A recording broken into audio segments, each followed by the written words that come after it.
በብዙ ሲጠበቅ የነበረው የዘንድሮ 2025 የኖቤል የሰላም ሽልማትን የቬንዙዌላዋ ተቋሚ ፖለቲከኛ ማሪያ ኮራና ማቻዶ አሸንፋለች። ብዙ ጠብቀውና ተጠብቀው የነበሩት የአሜሪካው ፕሬዝዳንት ዶናልድ ትራምፕ ሽልማቱን አጥብቀው ቢፈልጉትም አልተሳካላቸውም።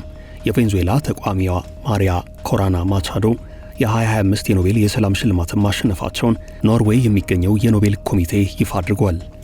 The Norwegian Nobel Committee has decided to award the Nobel Peace Prize for 2025 to Maria Corina Machado.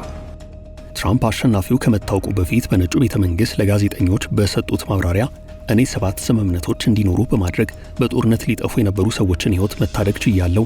እኔ ይህንን ያደረግሁት ለሽልማት ብዬ ሳይሆን ሰዎችን ለማዳን ነው። ከዚህ በኋላ ምርጫው የእነርሱ ይሆናል ብለው ነበርም። Well, I don't know. Look, I made 7 deals and now it's 8.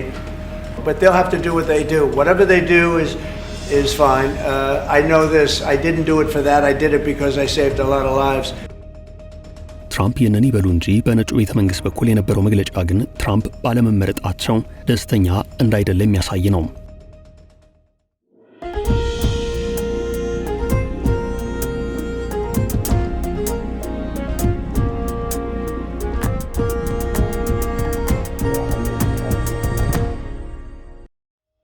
በኬሚስትሪ፣ ፊዚክስ፣ ሕክምናና ስነ ጽሑፍ ሽልማቱን የወሰዱ ሰዎች ቀደም ብለው ይፋ ሆነዋል።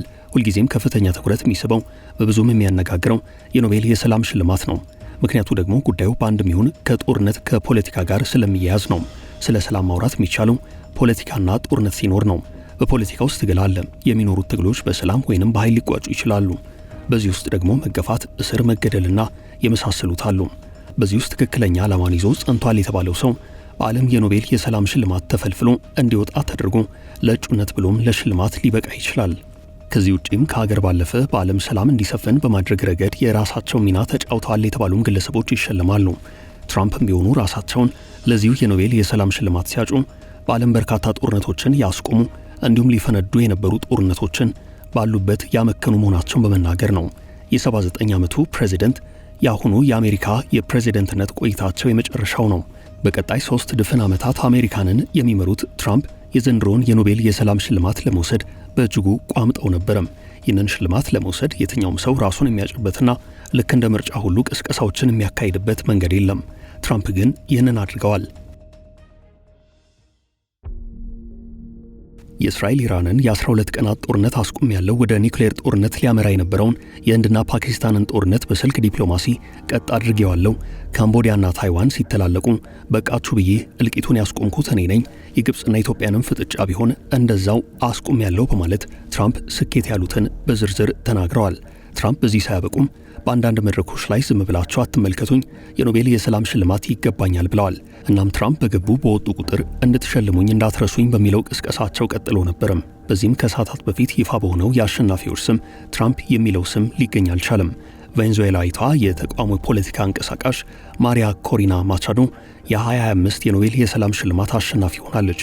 ይህ ውጤት ይፋ ሲሆን እያንዳንዱን የመረጃ አውታር ያጥለቀለቀው የዚህች እንስት የኖቤል ሰላም ሽልማት አሸናፊነት ሳይሆን የትራምፕ አሸናፊ መሆን አለመቻል ነው። የዚህ ዓመት የኖቤል ሽልማትም አሸነፏ ይፋ የሆነው የቬንዙዌላ ተቋሚ ፖለቲካ ፓርቲ መሪ ለዚህ ሽልማት መብቃቷ የተነገረው በሀገሯ ዲሞክራሲያዊ መብቶችን በማቀንቀኗና ቬንዙዌላ ወደ ዲሞክራሲያዊ የሽግግር ሂደት እንድትገባ በመታገሏ ነው።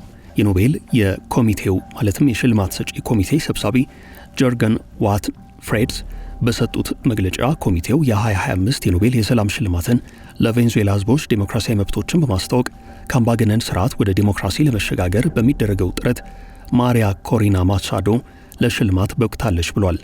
ይኸው የኖቤል የሰላም ሽልማት አሸናፊ ይፋ እንደሆነ ትራምፕ አሸናፊ ያለመሆናቸው ሲረጋገጥ የነጩ ቤተ መንግሥት ስልኮች በጋዜጠኞች ተጨናንቀዋል።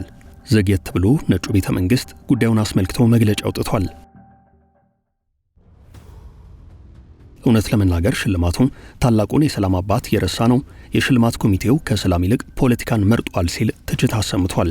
ያም ሆኖ ትራምፕ ከሽልማቱ አለመሳካት ባሻገር አሁንም በሰላም ጥረታቸው ተግተው እንደሚቀጥሉ ዋይት ሃውስ አስታውቋል። በ2025 የኖቤል የሰላም ሽልማት እየጨመረ በመጣው ጨለማ ውስጥ የዲሞክራሲ ነበልባል ለምታቀጣጥል ሴት መሰጠቱን ኮሚቴው ይፋ አድርጓል። ኮሚቴው በዚሁ መግለጫው አምባገነኖች ስልጣን ሲይዙ በልበ ሙሉነት ተነስተው ለሚጋፈጡና ለሚገዳደሩ የነጻነት ጠበቃዎች ተገቢውን እውቅና መስጠት ይገባል በማለት አሸናፊዋን አሞግሷል። ኮሚቴው ማሪያ ኮሪና ማቻዶ ከቅርብ ጊዜያት ወዲህ በላቲን አሜሪካ ካሉት የተለዩ ተምሳሌቶች አንዷ ናት ብሏታል። ማቻዶ ዋና የአንድነት ምሳሌ ሆና ቆይታለች ነው ያለው። ቬንዙዌላ ከምዕራቡ ዓለም የፖለቲካ አካሄድ ጋር የሚጣጣም ፖለቲካዊ መስመር ያላት አይደለችም። በተለይ ሀገሪቱ ከአሜሪካ ጋር ያላት ግንኙነት በጦር ኃይል እስከ መፈላለግ የደረሰ ነው።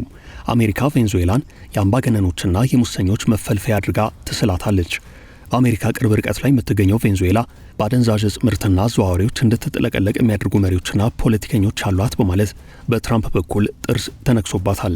በዚህ መሃል ደግሞ ትራምፕ አጥብቀው ሲመኙት የነበረው የኖቤል የሰላም ሽልማት በቬንዙዌላ ተወላጅ ተነጥቋቸዋል።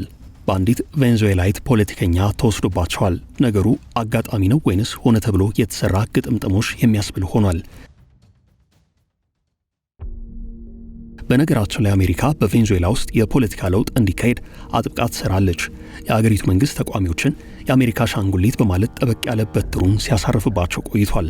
በቬንዙዌላ የተቋሚ ፖለቲካ መሪ የሆነችው ማሪያ ኮሪና ማቻዶ ባለፈው ዓመት በተካሄደው ፕሬዝደንታዊ ምርጫ እንዳትሳተፍ እገዳ ተጥሎባት ነበርም። ይህ ከፍ ያለ ህዝባዊ ድጋፍ ለፖለቲከኛዋ አስገኝቶላታል። በዚያኑ መጠን የኒኮላስ ማዱሮ የፖለቲካ በትር የበረታባት ፖለቲከኛ ናት። በዚህ ሂደት ውስጥ የዚህ ዓመት የ2025 የኖቤል የሰላም ሽልማት ይገባታል ያለው የኖቤል ሽልማት ኮሚቴ ባለችበት እውቅናውን ሰጥቷታል። ግን ደግሞ በእርግጥ በደመቀ ሁናቴ በሚከናወነው የሽልማት ስነ ስርዓት ላይ ይህች ፖለቲከኛ ትገኛለች የሚለው ጉዳይ አጠራጣሪ ነው። በቀደመው ጊዜ ማሪያ ኮሪና ማቻዶ ልትወዳደርበት የነበረው የቬንዙዌላ ምርጫ ፍትሐዊነት ያልታየበትና ዓለም አቀፍ የምርጫ መስፈርቶችን ያላሟላ ነው በመባሉ ዛሬም ድረስ ጥያቄ የሚነሳበት ነው። በጊዜው ማቻዶ የምርጫ ውድድር እገዳው ከመጣሉ በፊት በውድድር ልታሸንፍ ትችላለች የሚል የሰፋ ግምት ነበረም፣ ግን አልተሳካም። ማሪያ ኮሪና ማቻዶ ከምርጫ ውድድር አግደው የተወዳደሩት አሁን ድረስ ቬንዙዌላን እየመሩ ያሉት ኒኮላስ ማዱሮ ለሶስተኛ ጊዜ አሸንፈዋል። ከአሜሪካ ጋር ያለው ፖለቲካዊና ወታደራዊ ውጥረትም እንደቀጠለ ነው። በቬንዙዌላ በሀገሪቱ ለሚነሱት የትኞቹም ፖለቲካዊ ቀውሶች አሜሪካንን በጣልቃ ገብነት ይወቅሳሉ።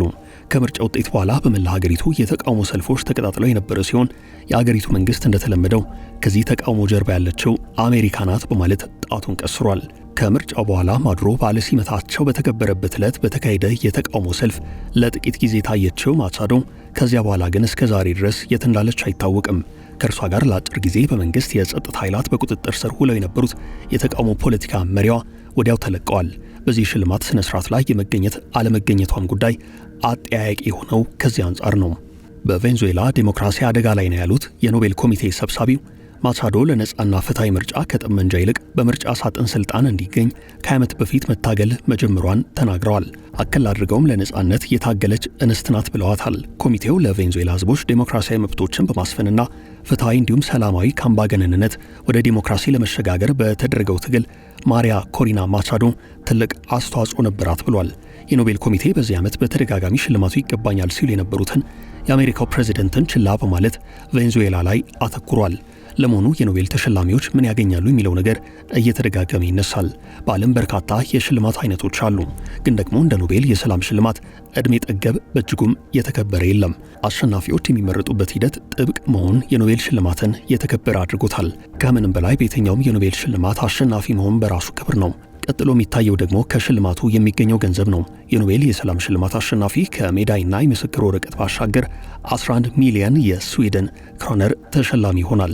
11 ሚሊዮኑ የስዊድን ክሮነር 1.2 ሚሊዮን የአሜሪካ ዶላር ገደማ ግምት አለው። የኖቤል ሽልማት በስዊድናዊው የፈጠራ ባለሙያ ሳይንቲስት የንግድ ሰው አልፍሬድ ኖቤል የተመሰረተ ነው። አልፍሬድ ኖቤል በፈረንጆቹ 1888 በፈረመው ኑዛዜ ያለውን አብዛኛውን ሀብቱን የኖቤል ሽልማት ተብለው ለሚሰጡ ሽልማቶች እንዲውል ተናዟል። በኑዛዜው ላይ እንደተገለጸው ከዚህ መካከል አንዱ የሰላም ሽልማት ሲሆን ሽልማቱን በመንግስታት መካከል ወንድማማችነት እንዲሰፍን አብዝተው ወይንም የተሻለ ስራ ላከናወኑ፣ የጦር ሰራዊቶች ቅነሳና ለሰላም መስፋፋት አስተዋጽኦ ላበረከቱ ይሰጥ ይላል። በ1901 በፈረንጆቹ ዓመት ከሽልማቱ መመስረት ጊዜ አንስቶ 1000 ሰዎችና ድርጅቶች የኖቤል ሽልማትን አግኝተዋል። በተለያዩ መስኮች ፈርቀዳጅ ተግባራትን ያከናወኑ ግለሰቦችንና ተቋማትን በየዓመቱ የሚሸልመው የኖቤል የሽልማት ድርጅት በዓለም ከሚሰጡት እውቅናዎች መካከል ቀዳሚው ነው። የኖቤል ሽልማት በ6 የተለያዩ ዘርፎች ተከፋፍሎ የሚሰጥ ሲሆን አሸናፊዎቹ በየዓመቱ በመስከረም ወር መጨረሻ ሳምንት ላይ ስዊድን ስቶክሆልም በሚገኘው የኖቤል ፋውንዴሽን ይታወቃሉ።